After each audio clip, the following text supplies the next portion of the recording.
ഹോങ്കോങ്ങിൽ മതസ്വാതന്ത്ര്യം വഷളാകുന്നുവെന്ന് ശരിവയ്ക്കുന്ന report പുറത്ത്. ചൈനയുടെ ഒരു പ്രത്യേക ഭരണമേഖലയാണ് ഹോങ്കോങ്. 7 ദശലക്ഷത്തിലധികം നിവാസികൾ താമസിക്കുന്ന മേഖലയിൽ ചൈനീസ് സർക്കാർ ഇപ്പോൾ പിടിമുറുക്കിയിരിക്കുകയാണ്. ഇവിടെ പൗരന്മാർക്ക് ആരാധനാ സ്വാതന്ത്ര്യം അനുവദിച്ചിട്ടുണ്ടെങ്കിലും മതസ്വാതന്ത്ര്യം ഇല്ലാതാക്കാൻ പാർട്ടി ആഗ്രഹിക്കുന്നുവെന്ന് സൂചിപ്പിക്കുന്ന നിരവധി ചൈനീസ് കമ്മ്യൂണിസ്റ്റ് പാർട്ടി സംരംഭങ്ങളുണ്ട്. 2020 ഒരു പുതിയ സുരക്ഷാ നിയമം പാസാക്കിയതോടെ ഹോങ്കോങ്ങിലെ ജനാധിപത്യ അനുകൂല പ്രതിഷേധങ്ങളെ അടിച്ചമർത്താൻ ചൈനീസ് ഗവൺമെന്റിന് കൂടുതൽ അധികാരം ലഭിച്ചു. ഇത് സ്ഥിതിഗതികൾ കൂടുതൽ രൂക്ഷമാക്കി. ചൈനയെ സംബന്ധിച്ചിടത്തോളം ഹോങ്കോങ്ങിൻ്റെ മതങ്ങളുടെ തന്ത്രപരവും ഭൗമരാഷ്ട്രീയവുമായ പ്രാധാന്യം ഊന്നിപ്പറയുന്ന 2021 മെയിൻലാൻഡ് ചൈനീസ് ബ്ലൂ ബുക്കിൽ ക്രിസ്ത്യാനികളെയും പ്രത്യേകിച്ച് കത്തോലിക്കരെയും ലക്ഷ്യമിടുന്നതായി റിപ്പോർട്ടിൽ പറയുന്നു. ചൈനീസ് കമ്മ്യൂണിസ്റ്റ് പാർട്ടി അതിൻ്റെ മൂല്യങ്ങൾ രാജ്യത്തിൻ്റെ വിശ്വാസ പാരമ്പര്യങ്ങളിൽ ഉൾപ്പെടുത്താൻ ശ്രമിച്ചതിന് തെളിവുകളുണ്ടെന്നും മതസ്വാതന്ത്ര്യ റിപ്പോർട്ട് വ്യക്തമാക്കുന്നുണ്ട്.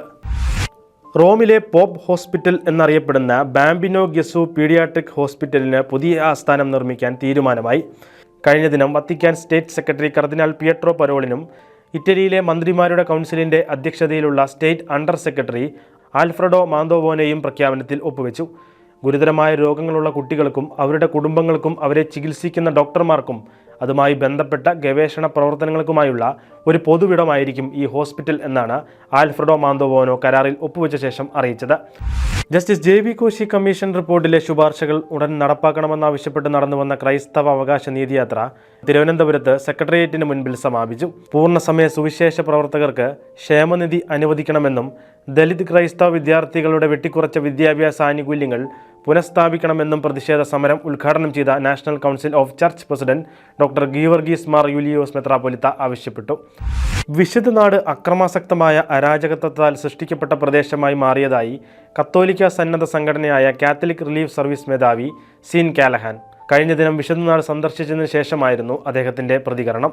വിശുദ്ധനാട്ടിലേക്കുള്ള സന്ദർശനം അക്രമാസക്തമായ അരാജകത്വത്താൽ സൃഷ്ടിക്കപ്പെട്ട പ്രദേശമാണ് തനിക്ക് കാണിച്ചു തന്നതെന്നും എന്നാൽ പ്രതീക്ഷയും പ്രതിരോധവും നിറഞ്ഞ ആളുകൾ ഇവിടെയുണ്ടെന്നും അദ്ദേഹം കൂട്ടിച്ചേർത്തു. 5 കൊച്ചുകുട്ടികൾ ഉൾപ്പെടുന്ന ഒരു കുടുംബത്തോടൊപ്പം തൻ്റെ ടീം താമസിച്ച സംഭവം അദ്ദേഹം ഓർത്തെടുക്കുകയും ചെയ്തു. ഒരു ഘട്ടത്തിൽ കുട്ടികളിൽ ഒരാൾ വന്ന് അവൻ്റെ അച്ഛനോട് ചോദിച്ചു, "ഞങ്ങൾ കുട്ടികൾ മാത്രമാണ്. അവർ എന്തിനാണ് ഞങ്ങളെ കൊല്ലാൻ ശ്രമിക്കുന്നത്? അവിടെയുള്ള എല്ലാവരും അക്രമത്തിൻ്റെ ഇരകളാണ്. മിക്കവാറും എല്ലാവരും കുടിയൊഴിപ്പിക്കപ്പെടുന്നു. എന്നാൽ സമീപഭാവിയിൽ തങ്ങൾ പ്രത്യാശ കാണുകയാണെന്നും സീൻ കാലഹൻ പറയുന്നു." വിശുദ്ധ നാട്ടിലെ സംഘർഷത്തിൽ വലയുന്ന ജനങ്ങളോട് ഐക്യദാർഢ്യവും പങ്കാളിത്തവും പ്രകടിപ്പിക്കുന്നതിനായി ഫെബ്രുവരി 18 ദേശീയ തലത്തിൽ ഒരു ധനശേഖരണം നടത്താനുള്ള നീക്കവുമായി ഇറ്റാലിയൻ മെത്രാൻ സമിതി.